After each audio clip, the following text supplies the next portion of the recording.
So originally I was going to do a video on, as you can see is the title, raising children. I did this cute little painting of a little penguin family. They're like kind of the best parents. They're really cute animals. Kind of love penguins.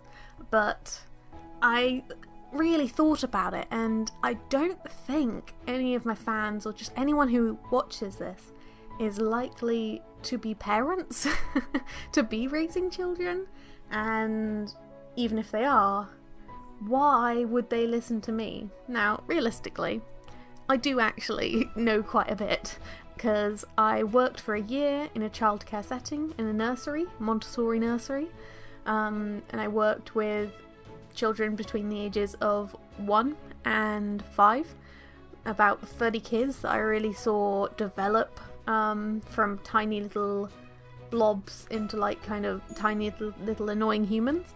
So I do actually kind of know what I'm talking about. And then along with now into my 3rd year of doing educational psychology, so I know a reasonable amount behind the theory of learning, of development, of certain levels of childcare, like free play and stuff like that. So I do know a reasonable amount. I definitely know more than the average parent, that hasn't done psychology and hasn't worked in a childcare setting, so kind of maybe should listen to me. But likely you're not a parent, so it doesn't really matter.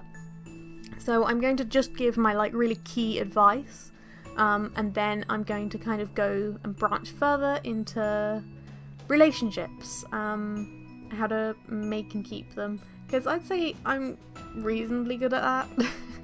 Or just whatever my brain and my mouth decide to spurt out over the next 20 or so minutes. So first, how do you raise children? So this is a kind of motto that I gained working for the nursery. I also have a qualification, a second level qualification in early years. So, man, 3-fold educated. Woohoo! Anyway, basically the motto I came up with is basically consistency is key. So, everything should be consistent, essentially, in a child's life.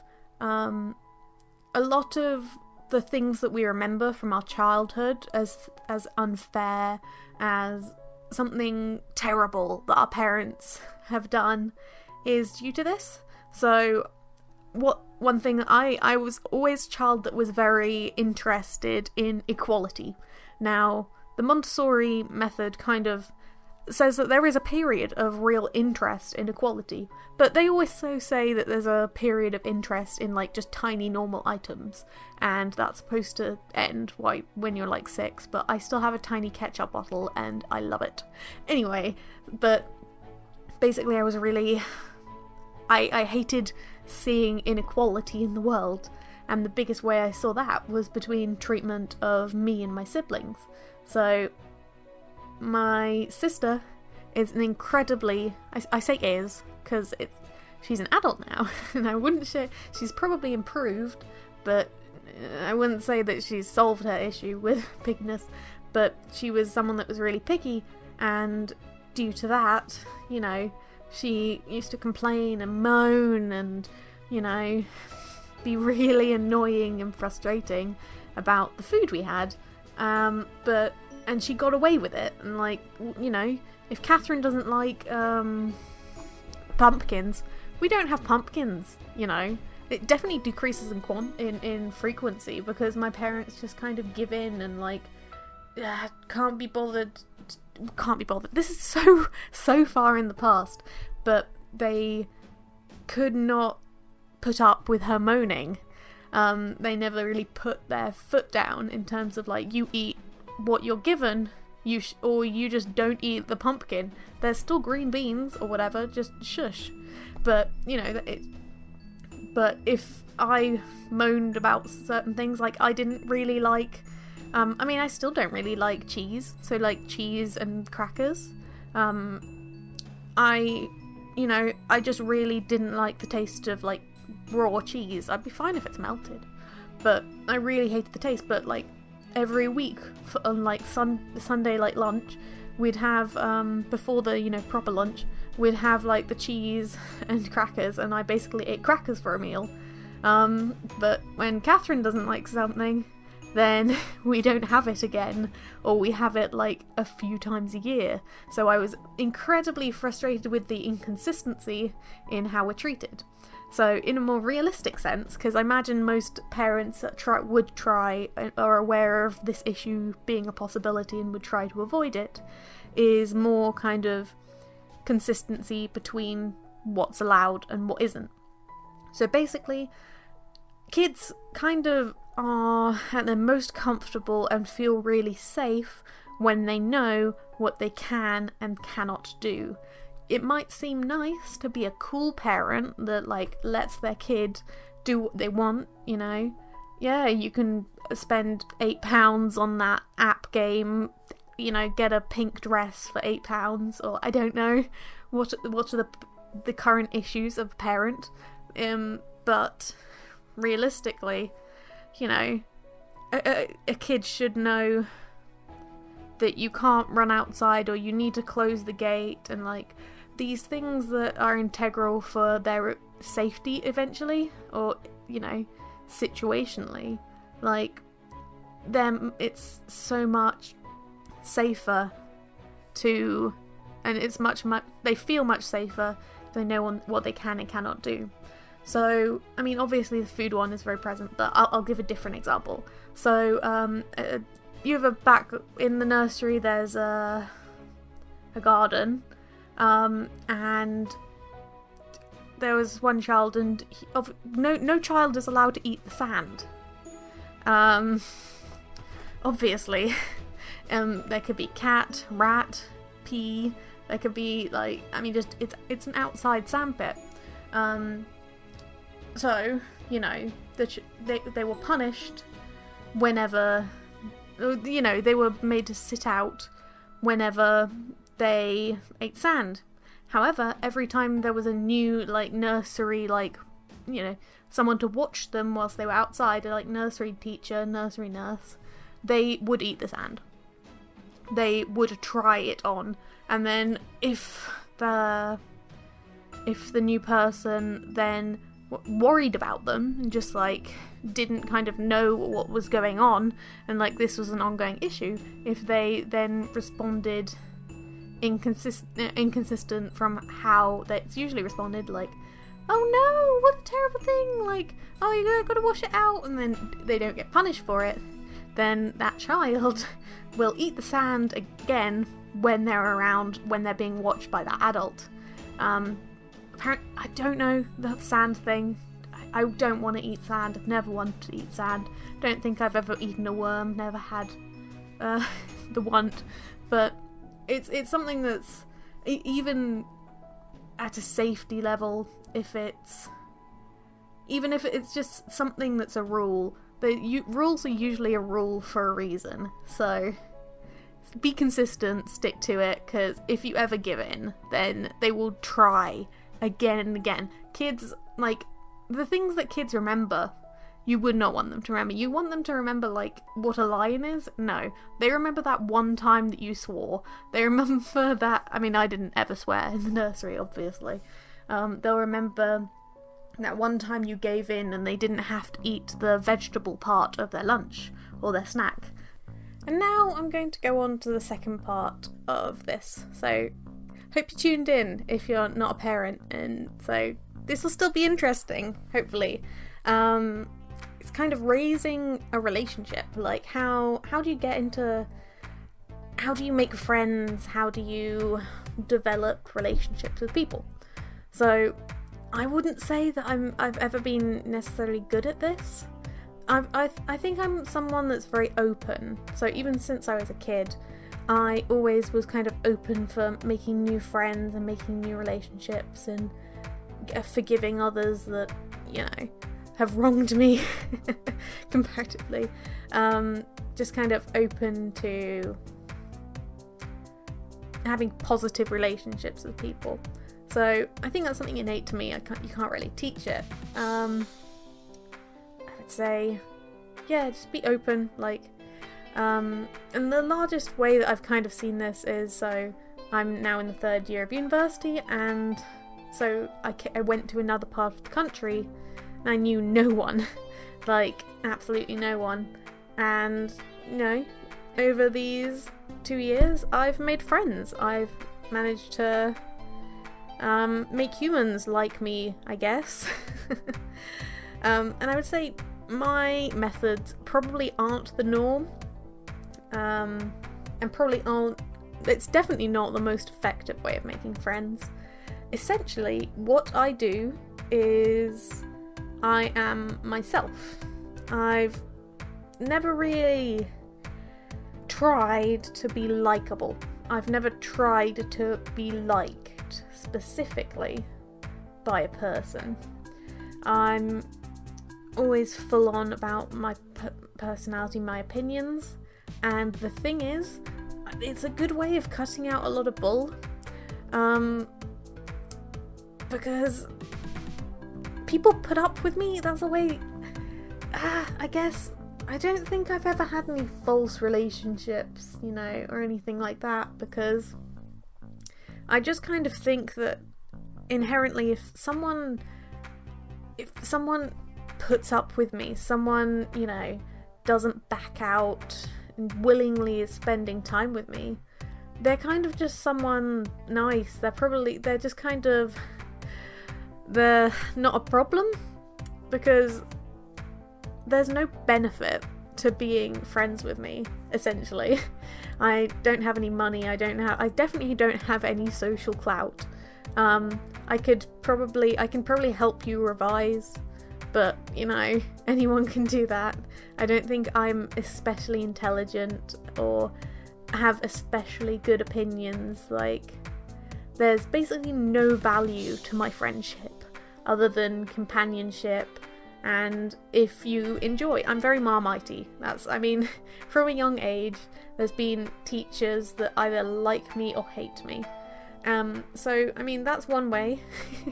If you're always fully yourself, then the people that put up with you are probably doing it for the right reasons. Maybe. I'm not sure. I feel like I kind of grow on people like a fungus.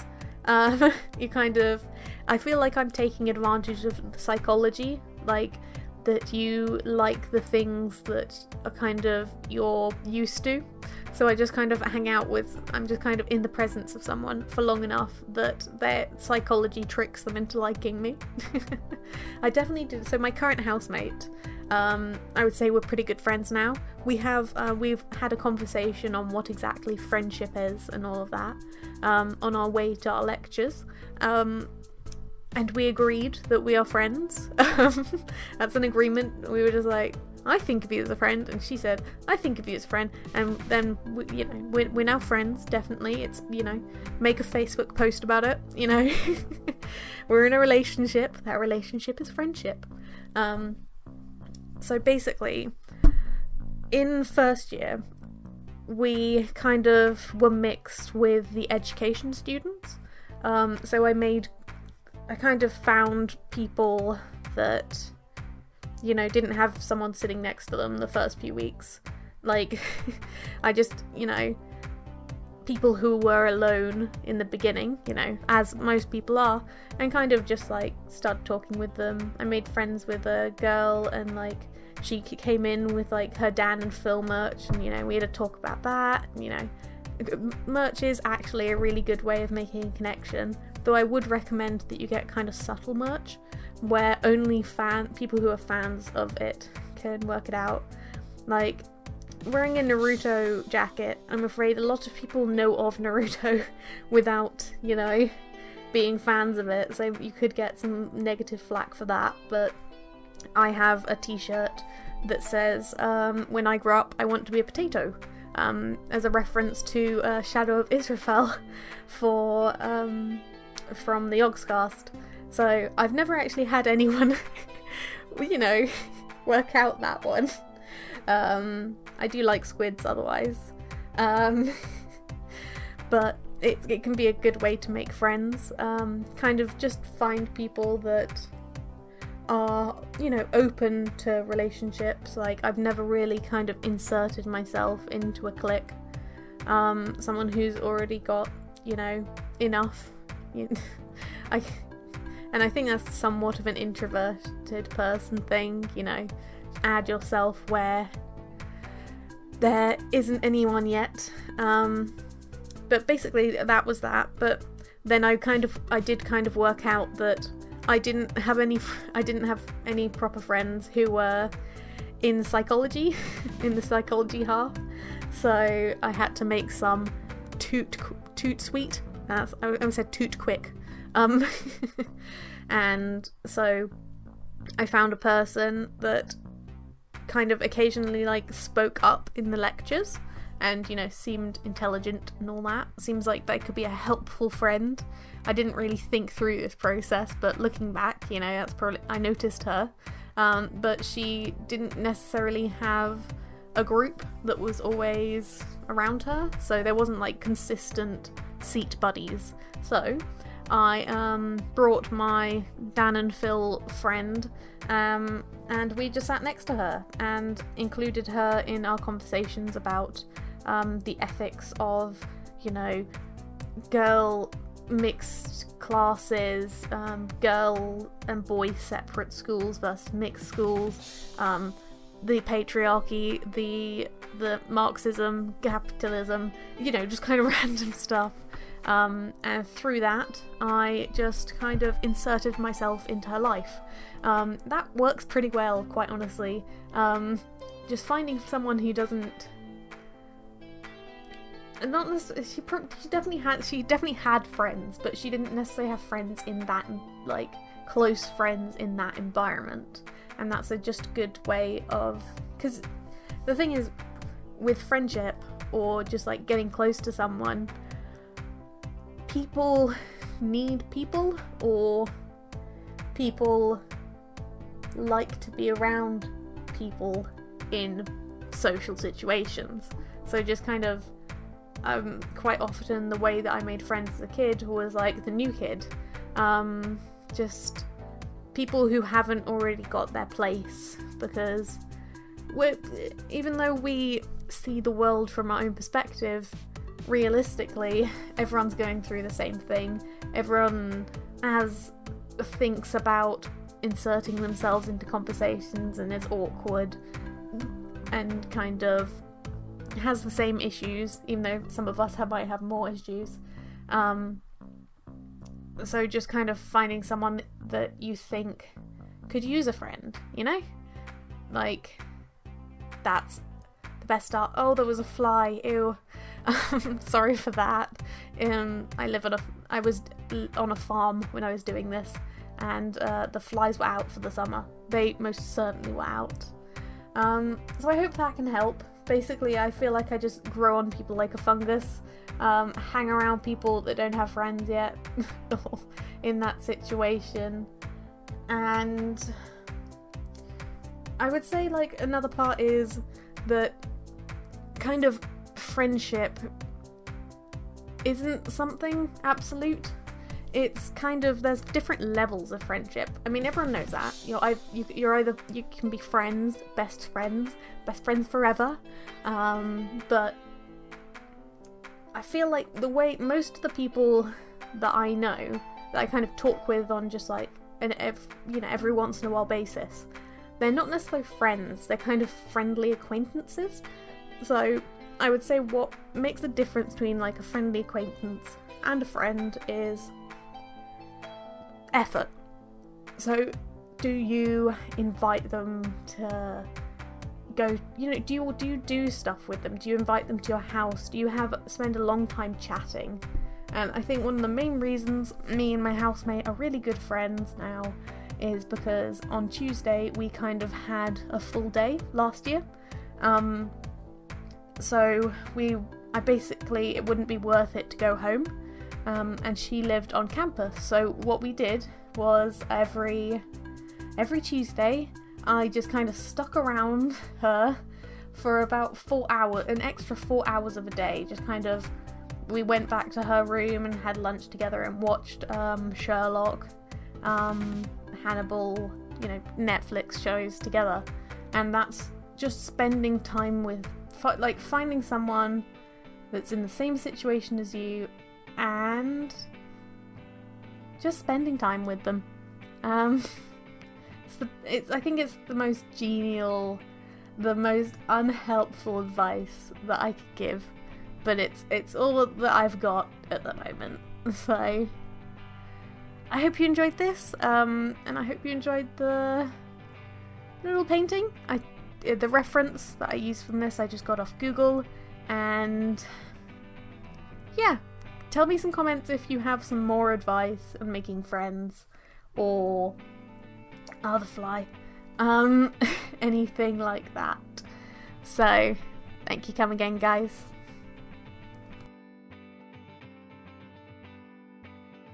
Meanwhile.